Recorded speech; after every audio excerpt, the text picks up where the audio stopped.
In this video, we're going to learn about how to create a countdown timer using Lightning Web Component framework and see how it can help a sales team to visually see how much time is left before for an opportunity to get closed. They will see the number of days remaining, number of hours, minutes, and seconds remaining for them to close an opportunity. So along the way, you will also learn how to add a Lightning record page in a Lightning Web Component in the Lightning record page. And also you will learn the significance of public property, how we can use that in Lightning Web Component, and how a page can send the record ID, a record page can share the record ID to the Lightning Web Component. And also we will just see how we can use @wire adapter and get record combination to fetch a records data from the database, and we can write our own logic to build a countdown timer. So this is how we wanted to see the final output. So on the opportunity page we wanted to get this lightning component running, and then as you can just see, this is a countdown timer. So based on the close date, it will show the number of days left, hours, minutes, and seconds. High level, there are three steps involved. One is to get the current record ID on the opportunity record page. So this opportunity has to send the ID, the record ID, back to the Lightning Web Component so that the Lightning Web Component can determine or to make a call to the database and then find the close date.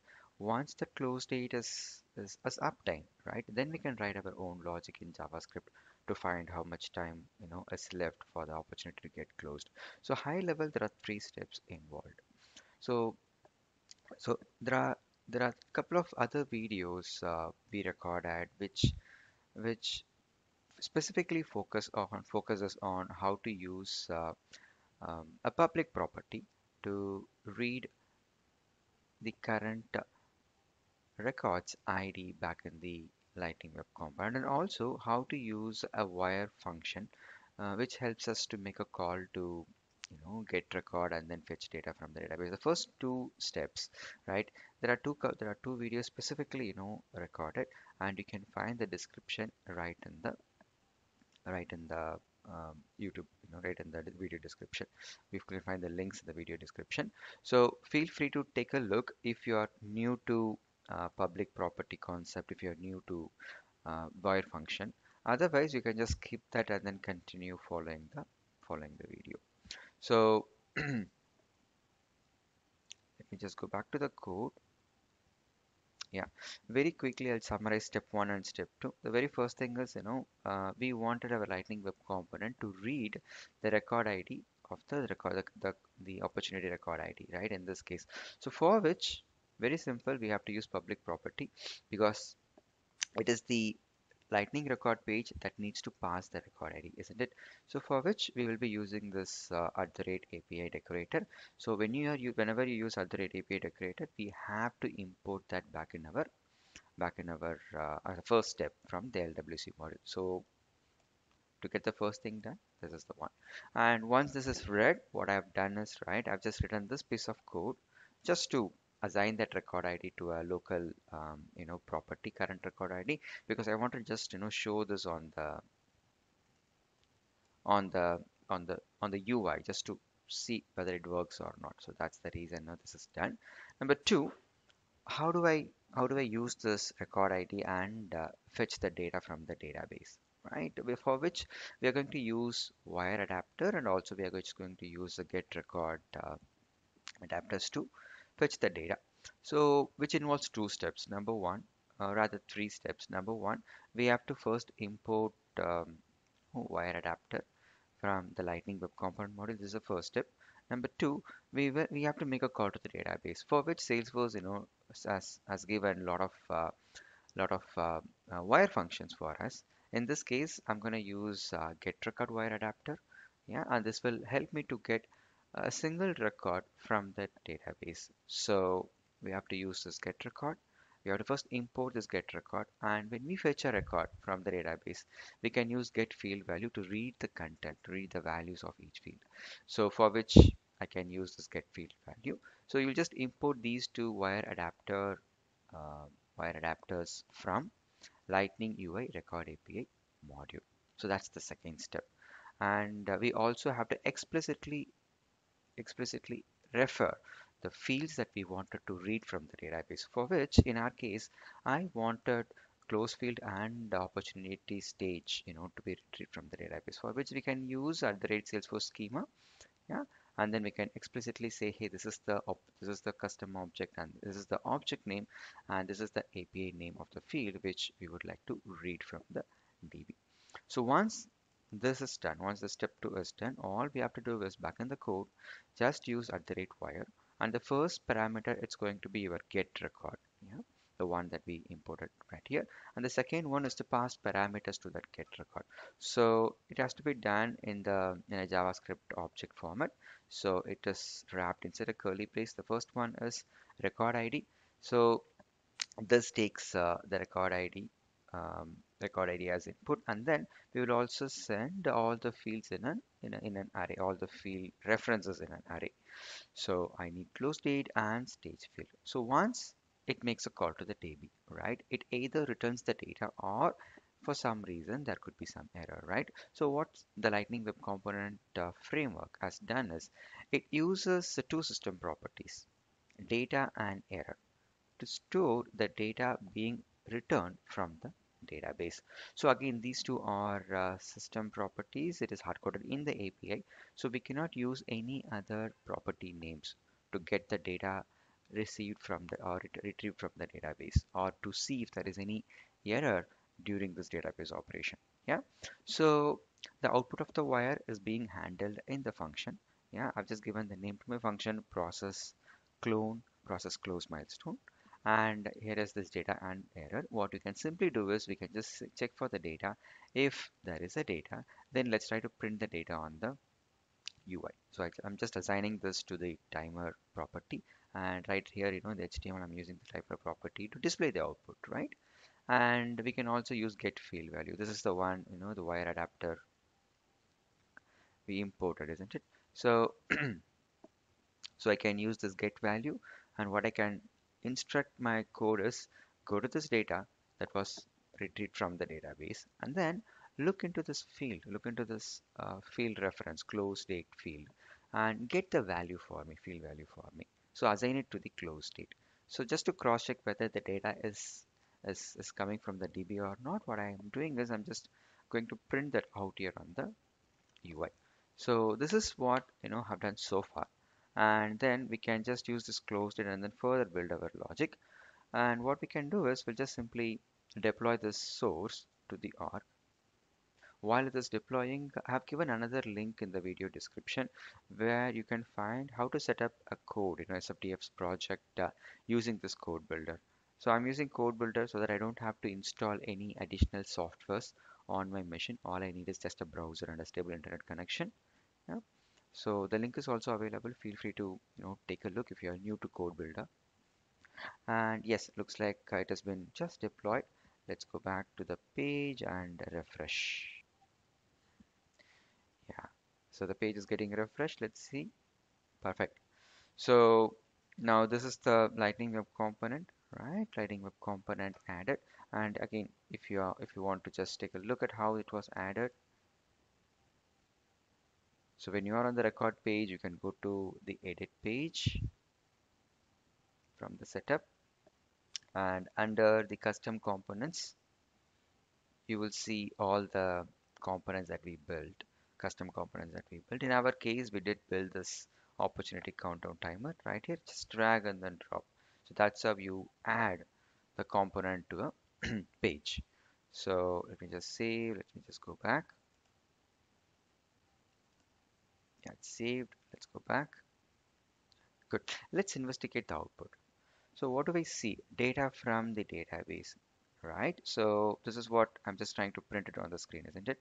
So this will give me the entire data that was retrieved from the database. If you watch closely, right, we wanted to get the opportunity stage and close date, but when the data is coming from the database, it contains other additional information like the API name of the object, and especially the fields, right? So whenever it retrieves field values, it will retrieve both, the display value. This is how it shows on the screen, but this is how it's stored in the database.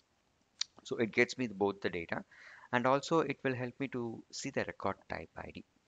So system date, last modified, etc., etc.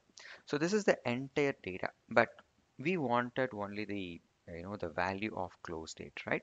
Which fairly simple. We did do that. We use this get value, right? Get field value, and then we assign that value to close date property, which is what is displayed right here, as you can see. So now I can see the close date of the opportunity and also the opportunity record ID. Perfect, right? So the first two steps, right, have been completed. We managed to use a public property to get the record ID. We managed to use wire function and get record adapter to fetch the data from the database. Now we can focus on writing, a custom logic which helps us to get this timer running. So let's move forward and let's quickly start creating our custom logic. So countdown timer, yes, logic. Yeah, the very first thing what I want to do is I want to use JavaScript to set interval function. So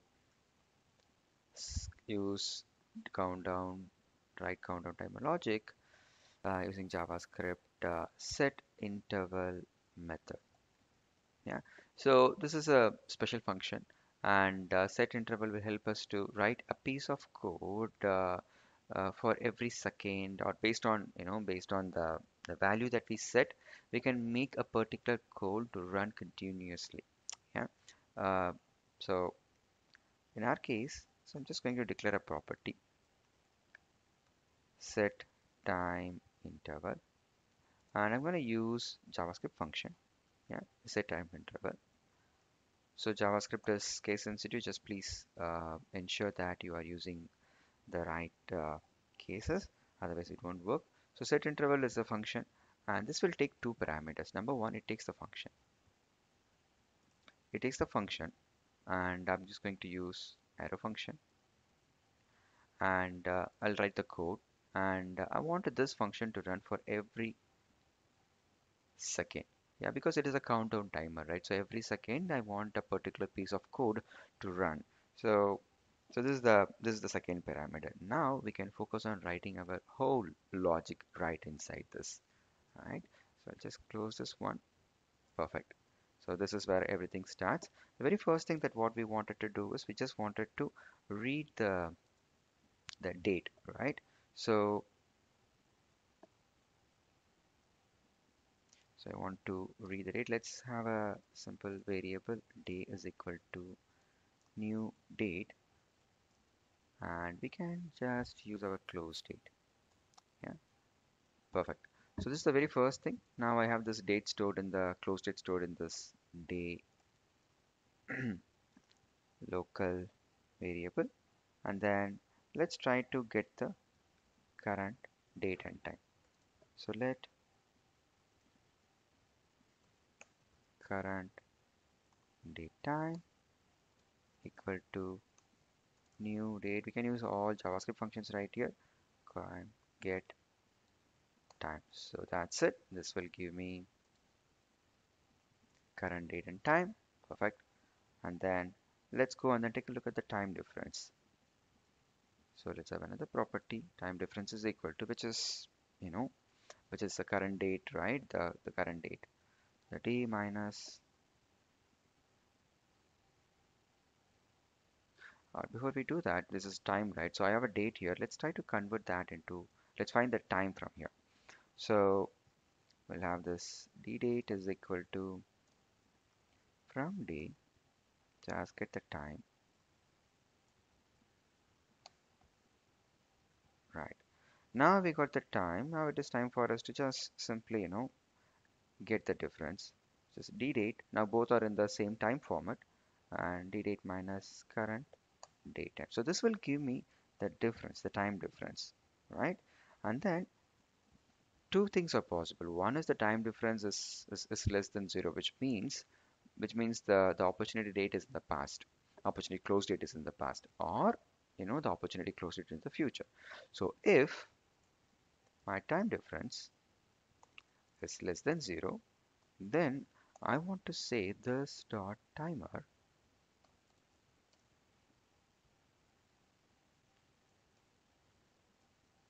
close date lapsed. So this is the message that I want to give.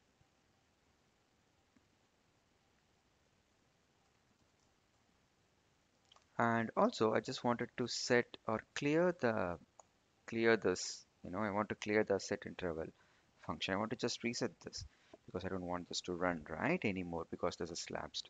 So we can just say clear interval and then we can just pass the function of this one. So that's it. So this is the thing that I want to do. And then now let's close this. Yeah. So else if time difference is than 0, which means op close date is in the past. That's the indication, right? So this is where we found the find difference, find time difference between close date and current time.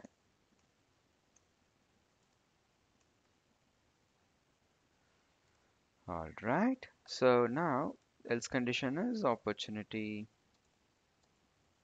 close date is in future, right? So we'll further build our logic. Now this is in future, isn't it? So let's try to get the days, hours, minutes, and seconds because that's what we wanted to show, right? We wanted to show the output in the form of number of days left, hours left, minutes left, and seconds left. So we have to find days, hours, minutes, and seconds. It's pure max. It's pure max. So what I can do is I can just say let days is equal to. I'll use JavaScript math.float function, and I want to say from the time difference. Yeah, we do have the time, right? So just minutes into 60 minutes into 60 seconds into 24 hours in a day. So we got 24 hours in a day, 60 minutes, 60 seconds, and we wanted to show it in days. So we'll just multiply this with 1000. So now we got the days. So we'll just try to repeat the same logic to find the hours. So let hours is equal to, let's try this again, math.float. So it's pretty much the same, except that we just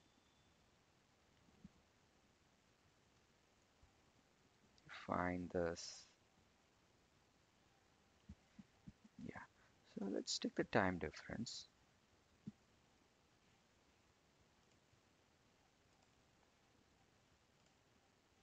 Time difference, and we'll first get the, just wrap this inside a single quote.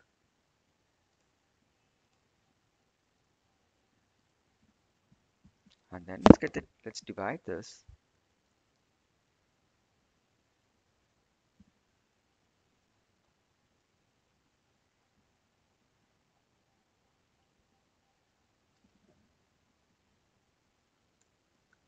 Let us divide this. We'll get the remainder, and the remainder, yeah, we'll further divide that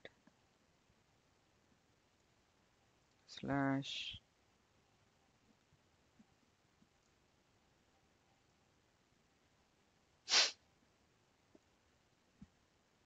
Yes, we are going to see in the hours. So let's remove the 24 hours a day.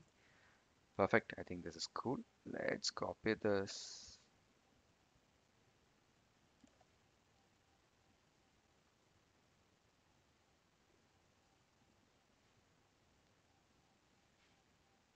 So I think I missed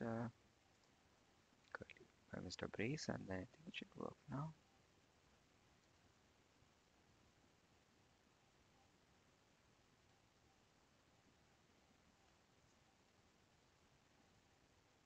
Yep, so this is cool. Let's try to find, let's copy this and then try to find,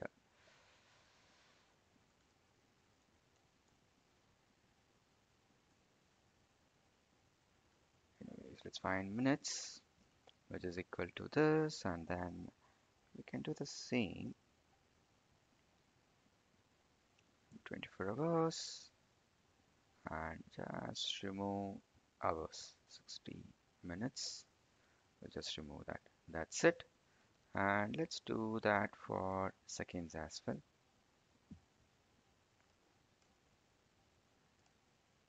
So this is my seconds, max.flow, time difference is this. And for seconds, let's remove the minutes component. Done. Perfect. Cool. So I think now we have, let's format this. Yeah, now we have this formatted. Good. So now we can just see days, hours, minutes, and seconds calculated from the time differences. All we have to do is we have to simply show this on the screen, which is this dot timer equal to, we can just say days plus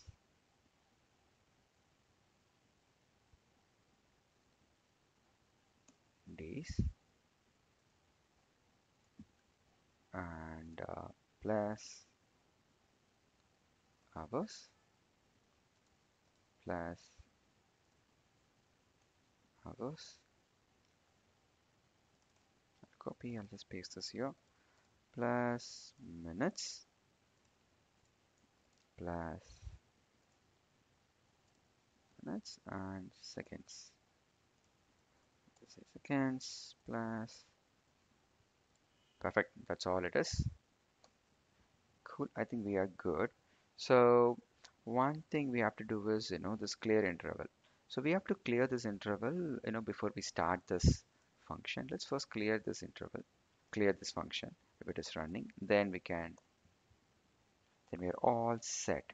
That's it. A very simple logic, pure math logic, that we have built. And now let's see how this works. So let's save this. Let's try to deploy this into org. Wait for this to complete. Right? Let's go back to our page. Let's refresh.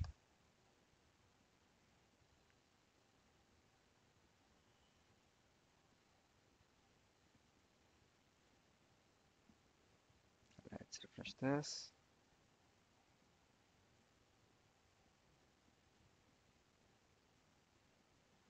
Alright, we just refreshed the page, but I don't see the output. So that could be something wrong in the code. Let's first check the inspect. Let's go to the developer tools, right click inspect, and then look at the console to see if there is any error. I can just see few. Looks like there is an error right here, and it says LWC components wire target property. Of course, it is throwing an error. Set time interval is not defined. Okay, let's go back to the code and then cross check. Yeah, I do have set time interval property. It's not defined. So, oh, it looks like it is not defined right here. So I have to first, define the property. Yeah, that will hold this, that will hold the set time interval function output, right? So, yeah, I think now this should work. Let's just define I just defined the property. Let's see what happens now. So it is still trying to deploy. Let's wait for the deployment to complete. It is done. Let's go back. Let's click and then hold the refresh button. It will just show multiple options. Let's empty cache and then hard reload.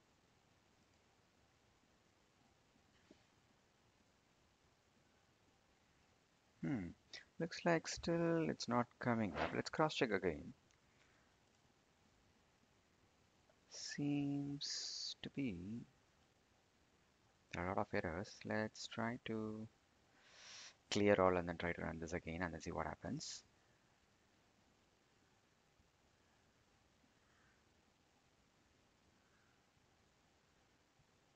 Right, I think I don't want to pass this.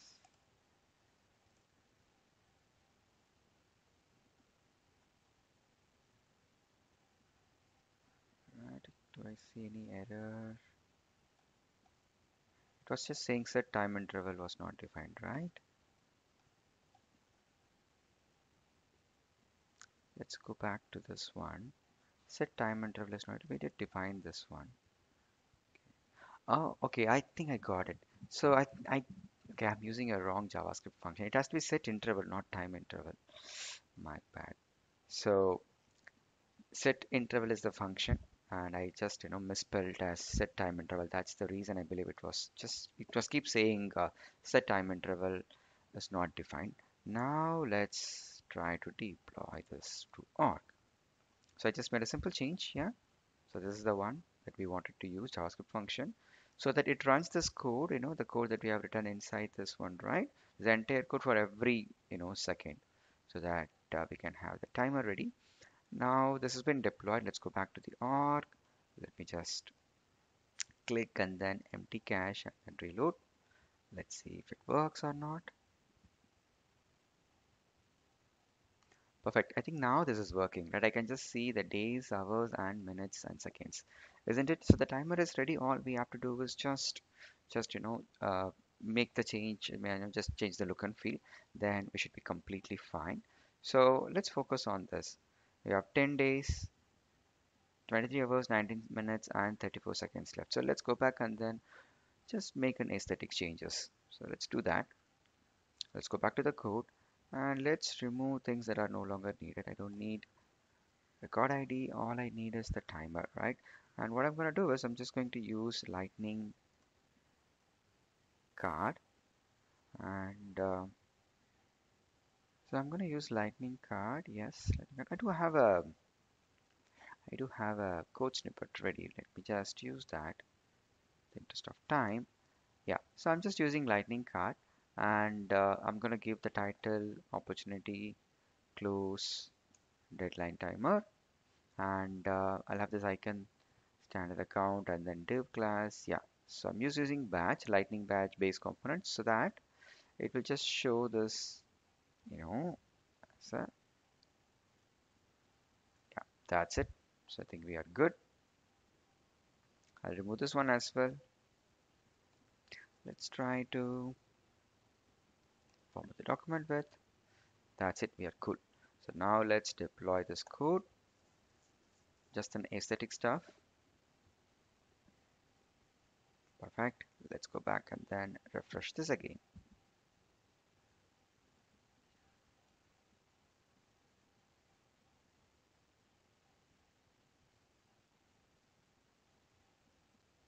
Okay, looks like now this is showing up the timer, right? In a much better way, isn't it? So this is how you can build a countdown timer using Lightning Web Component and then add it to the record page. So a few key things we did in this video. Now we know how to use a public property and how we can access a current page's record ID back in the Lightning Web Component. So that's the significance of this record ID property, isn't it? Yeah, and also we know how to use the wire method and use get record wire adapter to make a call to the database and then instruct what fields do need to be retrieved. So we do know that. And then once the data is available, everything is pure JavaScript logic. We are using JavaScript set interval to to write our logic that gets executed for every second. So that's it pretty much. And yeah, just to recollect, this is how you declare a public property. This is how you use get record and get field value references back in this writing web component, and then this is how you make a call to get record using wire function, right? And yes, pretty much it's the same. And we can use this countdown timer logic anywhere we want. Not just the opportunity close state. We have used this in our contract, you know, contract lapse or contract expiry date as well, just to indicate our team that contract is due for expiry. So wherever you have a set timeline, then you can use this timeline counter to indicate the user that this is the time left to close this task, right? So I hope this video is helpful. Thank you.